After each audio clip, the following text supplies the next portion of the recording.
A second civil war has begun in the U.S. That's the premise of a new book on the New York Times bestsellers list, and the author is a Vermonter from the Upper Valley and a professor at Dartmouth College. Jeff Charlotte, thank you for being here.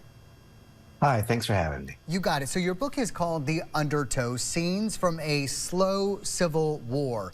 In your view, what started this war and what are the sides doing battle? I think that we need to contend with a genuinely authoritarian movement, unlike previous far-right movements in the United States for many years. So that's one side, and the other side is everybody who's committed to democracy. When we look at the slow civil war that really began, I would argue, when Trump rides down that golden escalator in 2015, and then he finds that movement and he commits to force as a means of power, each of us can decide. Do we believe in democracy? Do we believe in that way of solving things? Or do we believe in smashing windows, breaking into the Capitol, lining up outside schools with AR-15s?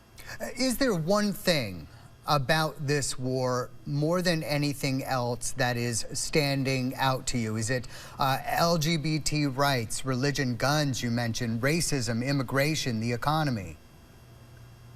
I think right now, obviously, we're seeing queer and trans rights as a front line, but that's a shifting front line. I do use the F word. I think fascism in the historical sense is merited at this time. But the thing that really strikes me from my travels, I've been crisscrossing the country, more guns than I've ever seen in 20 years reporting about right-wing movements. And I'm a Vermonter, so I'm not afraid of guns. But there are more now. They're being worn openly. They're being worn aggressively. And all too often, as we've seen, they're being used. Well, let's follow up on that, because this really does take a look nationally. Are you seeing that here, or is our region sitting out this war right now?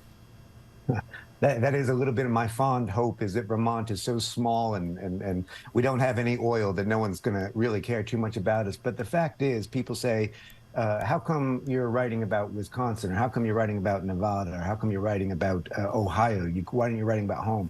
The reality is I could. I live in Norwich, Vermont, and within a few miles of me in any direction, I can find a Confederate flag. I can find a flag of Trump as Rambo. Most frighteningly, I can find the all-black flag. This is an all-black American flag, and what it stands for in the mind of those who fly it is no mercy, no quarter in what they see as the coming civil war. It means take no prisoners. It means literally kill them all. It's at least in the imagination of those who fly it, a genocidal flag. And those are flying in Vermont.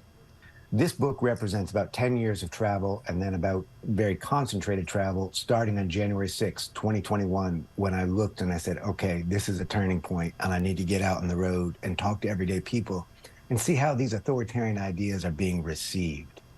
Did you write this book to try to get the country to change course? Is there something people should take away from it? I wrote this book. I have kids. I wanted to give them some hope for the future, but not cheap grace. I couldn't just say, don't worry, it will work out okay. Democracy is not something you just have. It's something you do.